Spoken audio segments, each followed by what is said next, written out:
In 1996, a casting director in Los Angeles picked up the phone and heard something that sounded too strange to be useful. A friend who lived down the street from a guy named David Boreanaz kept watching him walk his dog every morning and realized he matched every description of the brooding love interest they couldn't seem to find. That call came the day before filming started, and it carried Boreanaz from handing out towels at a sports club to becoming one of the most recognizable faces in 90s television.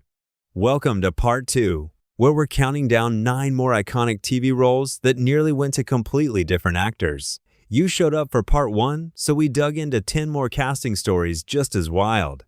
If you wonder whether your favorite shows were destined to succeed or just got outrageously lucky, before we get started, hit like and subscribe. And if you missed Part 1 covering The Sopranos, Lost, Friends, and more, the link is in the description. Watch it next. Number 9. Beverly Hills 90210, the actress nobody wanted to work with. Shannon Doherty secured the role of Brenda Walsh in 1990 at age 19, riding the momentum of her performance as Heather Duke in the cult film Heathers. October 4th of that year brought the series premiere to underwhelming first-season ratings, and nobody outside the industry paid much attention. Fox's experimental summer 1991 season changed everything, turning 90210 into a cultural phenomenon that caught even the network off guard. Gabrielle Carteris, who ended up playing brainy Andrea Zuckerman, originally auditioned for Brenda, and Lyman Ward filmed the pilot as patriarch Jim Walsh, but never carried the role to series because James Eckhouse replaced him, and every one of Ward's scenes had to be reshot.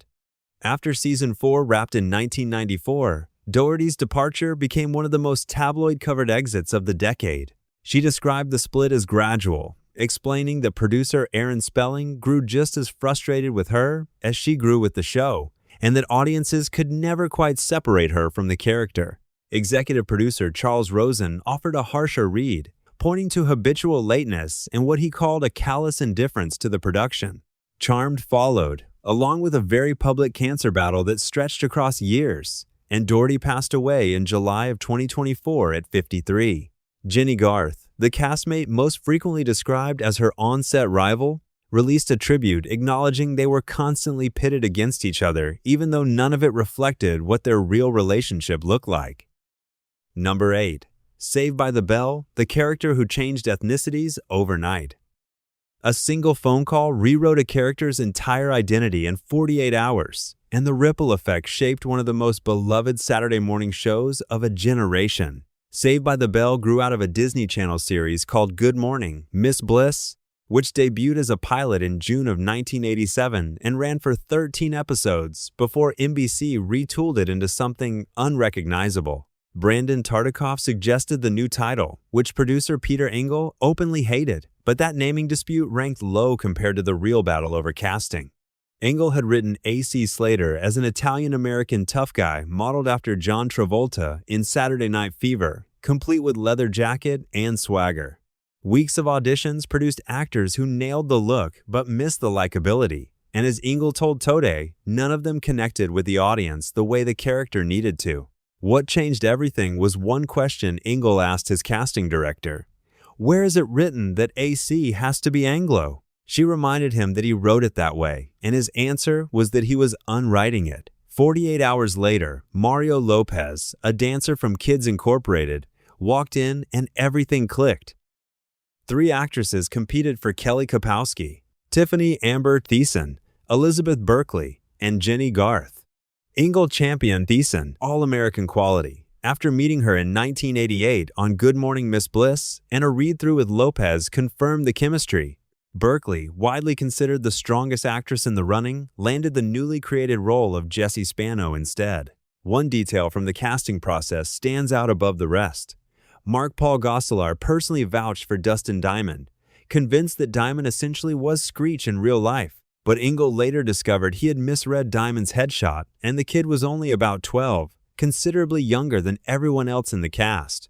Engel has since admitted that if he had known Diamond's actual age going in, the hire might never have happened. 86 episodes aired between August of 1989 and May of 1993, and Engel described the audience response as Beatlemania level, with girls fainting at appearances and a hospital kept on speed dial. Number 7. 24. The actor who thought nobody would watch. Before Kiefer Sutherland owned the role of Jack Bauer, the character carried a different name, Jack Barrett, and the show itself originated as a romantic comedy concept about a wedding before slowly morphing into a real-time counterterrorism thriller. Richard Burgi won the original casting for Bauer, but when the network demanded a bigger name, co-creator Joel Cerno called Burgi personally, apologized, and offered him a separate role instead. Burgi accepted and ended up playing Alan York, later revealed as Kevin Carroll, across 11 episodes of Season 1. Pilot director Stephen Hopkins, a friend of Sutherland's, floated his name to the producers, and that is when the conversation shifted. Co-creator Robert Cochran resisted at first, arguing that Sutherland looked too young to believably have a teenage daughter. But that objection collapsed the moment someone pointed out Sutherland actually had a 13-year-old daughter in real life. Sutherland himself carried almost no confidence in the show's future, later admitting he figured the concept was too clever for any network to pick up, but he could use the money, and nobody would ever see it anyway. November 6th of 2001 brought the premiere, and the series ran 8 seasons plus a 2014 revival, collecting 68 Emmy nominations with 20 wins, including Outstanding Drama Series and Lead Actor for Sutherland, both in 2006. That same April, Variety reported a 3-season deal worth $40 million, roughly $555,000 per episode, which briefly made Sutherland the highest-paid actor on television. Number 6. Dawson's Creek, the star who auditioned 9 times and still didn't know which role he got. Joshua Jackson endured what he later described as a Hunger Games-style casting gauntlet to land a spot on Dawson's Creek, going through 9 auditions before anyone told him which character belonged to him. Creator Kevin Williamson recognized Jackson's talent early and has openly described why the fit never worked for Dawson. Jackson read as too handsome for the underdog, nerd, video geek protagonist Williamson needed. When the WB agreed, Williamson redirected Jackson to Pacey because keeping him in the show mattered more than matching him to the original lead. On Jesse Tyler Ferguson's podcast Dinner on Me in April of 2025, Jackson walked through the full ordeal, 9 auditions total that bounced him from Pacey to Dawson and back to Pacey again. Warner Brothers Ranch hosted the final round, where roughly 36 actors gathered alongside a giant gong in what Jackson compared to a mass elimination event. At one point, he ducked into a bathroom, and when he stepped out, every WB executive on the lot stood staring at him next to James Vanderbeek, Katie Holmes, and Michelle Williams. Telling him, "Congratulations, you just got the job," Jackson admitted he was not even sure which role belonged to him. Vanderbeek landed Dawson off an audition tape sent in by the casting director. January 20th of 1998 brought the premiere as a WB mid-season replacement, and 6 seasons turned the show into a network flagship, alongside Buffy and Seventh Heaven, launching all 4 leads into careers that invite a permanent what-if about the version where Jackson played Dawson. Number 5. ER, the actor who crashed his own audition. Before ER, George Clooney could not catch a break, having cycled through somewhere between 7 and 20 failed television pilots, depending on who counts them. Noah Weil, his future castmate, later called him the most experienced person on set, experienced specifically at failing. When Michael Crichton's pilot script started circulating at Warner Brothers, nobody brought it to Clooney. NBC's Warren Littlefield spelled it out in the Television Academy's oral history, explaining that Clooney sniffed out the project on the Warner lot by himself, then lobbied, pushed, and fought to get producer John Wells' attention. Wells confirmed Clooney walked through the door first and became the earliest person to audition for the entire show. For his read, Clooney chose the child abuse confrontation scene from the pilot. Littlefield described the room's physical reaction, people clutching their chests, tears starting, a collective realization that a television star was emerging in front of them. What drew Clooney to Doug Ross was the character's moral ambiguity rather than any heroic quality, framing his attraction to the part around playing a guy loaded with contradictions. 3 separate seasons saw ER ranked as the most-watched program on American television, and the Season 3 premiere in September of 1996 pulled in over 42 million viewers. 2 Emmy nominations and 3 Golden Globe nominations followed for Clooney before he departed in 1999 to chase a film career. Number 4. Buffy the Vampire Slayer, The Parking Attendant, The Failed Audition, and The Star Who Said No. Part 1 covered the Buffy and Cordelia role swap, but the same show produced 3 additional casting near misses that are just as unpredictable. David Boreanaz came first. With filming one day away and the role of Angel still empty, casting director Marcia Schulman received a call from a neighbor of Boreanaz who kept seeing him walk his dog and thought he matched every quality they hunted for. Schulman brought him in, and the moment he entered the room, she wrote in her notes that this was the guy. Screenwriter David Greenwalt recalled Boreanaz flipping a chair upside down to mime riding a motorcycle during his scene, a choice that landed especially well with the women in the room.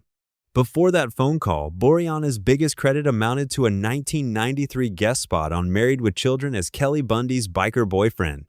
Angel originally appeared in only about 6 of the first 12 episodes, but fan demand expanded the role dramatically, and Boreanaz eventually played the character across both Buffy and the Angel spinoff for over 250 combined episodes. Nathan Fillion also read for Angel but never advanced past the first cut, and when Joss Whedon found out years later, he admitted he did not even remember Fillion from the audition. Fillion carried zero bitterness, saying Boreanaz was fantastic and reflecting that if he had landed Angel, Malcolm Reynolds from Firefly would never have existed. Whedon later cast Fillion as the villain Caleb in Buffy's 7th season, then brought him into Firefly, Dr. Horrible's sing-along blog, and Much Ado About Nothing, turning one failed audition into one of the most productive actor-director partnerships in genre television. Ryan Reynolds reportedly turned down a role on Buffy as well, explaining in a 2008 interview that he had just finished high school and could not stomach playing another high school character despite loving the show. Reynolds chose 2 guys, a girl and a pizza place instead. One caveat, although the declined role is widely attributed to Xander Harris, that specific connection has never been confirmed by Whedon or the casting team. Number 3. Will and Grace, the audition exit that became a running joke. Few sitcoms carry as many hidden casting stories as Will and Grace, including one involving a character most fans have never even heard of. Eric McCormack auditioned for Will Truman in December of 1997 and officially joined the cast the following January. John Barrowman, an openly gay stage actor who later became a sci-fi icon as Captain Jack Harkness on Doctor Who, also ranked as a serious contender.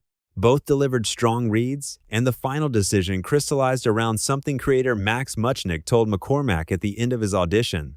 That was perfect, and just so you know, you never have to be more gay than that. McCormack's path to Will also ran through callbacks for Ross on Friends, meaning his 90s audition circuit overlapped with several of the biggest sitcoms of the era.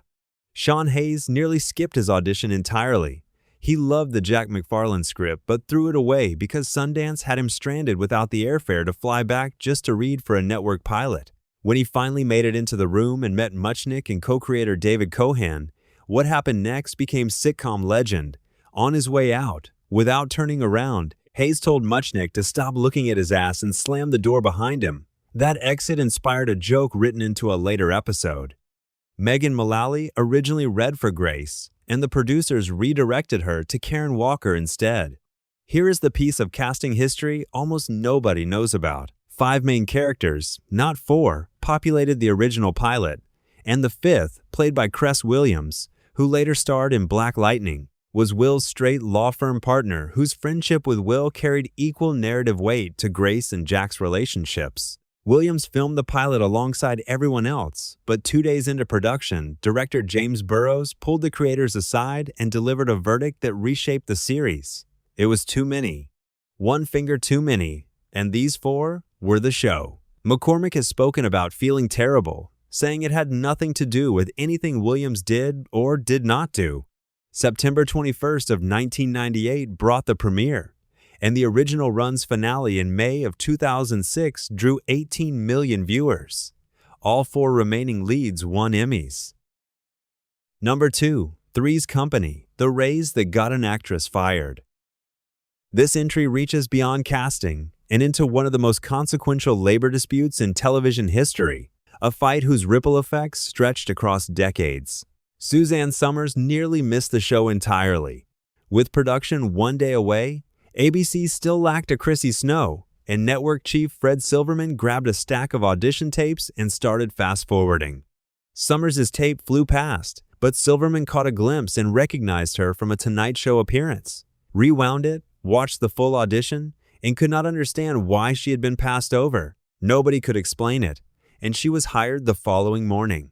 Summers quickly became one of the biggest names on television, and the show climbed as high as number 2 in America. Heading into season 5 in 1980, Summers and her husband and manager Alan Hamill approached the network asking for a jump from $30,000 per episode to $150,000 plus a share of the profits, framing the entire request around pay equity and pointing out that men across the industry earned dramatically more. ABC's response landed fast and hard. Rather than negotiate, the network slashed her role to brief phone call scenes filmed separately from the rest of the cast and fired her in April of 1981. Hamill later told People that ABC had just been forced to give raises to Penny Marshall and Cindy Williams on Laverne and Shirley and decided they needed to make an example of a female actress who pushed too hard. Summers recalled being told plainly that she was replaceable. One wrinkle complicates the clean narrative. The show's producer told the Television Academy a different version of the salary math, claiming that John Ritter earned $50,000 per episode at the time rather than $150,000, and that Hamill eventually conceded the demand was not entirely serious. The equal pay framing holds genuine weight, but the exact figures shift depending on who tells the story. Jenna Lee Harrison stepped in as Chrissy's cousin Cindy Snow, and Priscilla Barnes followed as nurse Terry Alden. But neither managed to replicate the original chemistry, and the show never recovered its peak ratings. Barnes later described those years as the 3 worst of her life. What Summers has said about the aftermath carries its own weight. She became unhireable and claimed that for 8 years, not a single woman in the industry asked for a raise until Roseanne Barr broke the silence.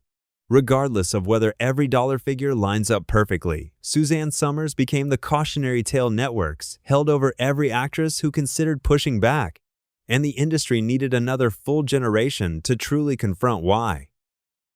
Number 1. Battlestar Galactica. Death threats over a gender swap.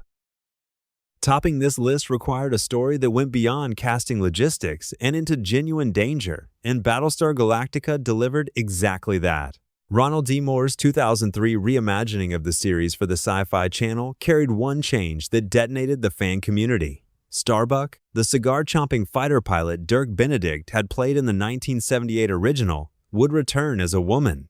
Benedict refused to stay quiet. Dreamwatch magazine published his essay, Starbuck, Lost in Castration, in May of 2004, where he argued that what producers branded as reimagining deserved the label unimagining, and framed the gender swap as proof that decades of feminism had won what he called a war against masculinity. Producers wanted a tough, mid-30s actress with military bearing, and what walked through the door instead was Katie Sackhoff, 23 years old.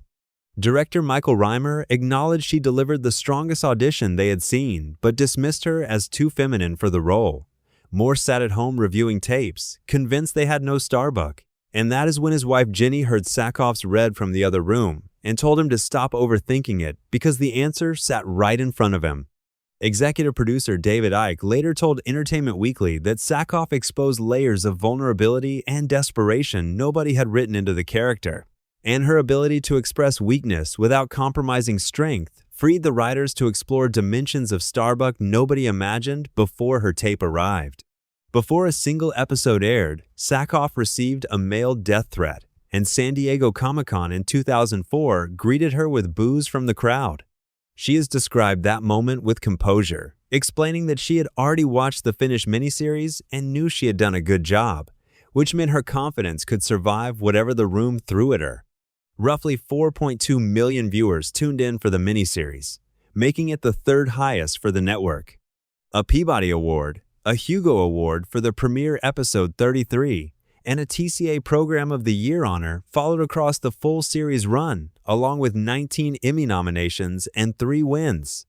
Sackhoff took a character fans tried to reject before seeing a single frame, and turned Starbuck into one of the most celebrated performances in science fiction television history. Death threats, booing, an essay calling her, casting an act of castration. None of it proved louder than the work itself. That is why she sits at number 1. Conclusion: 10 more shows and 10 more roles that balanced on the edge of going a completely different direction.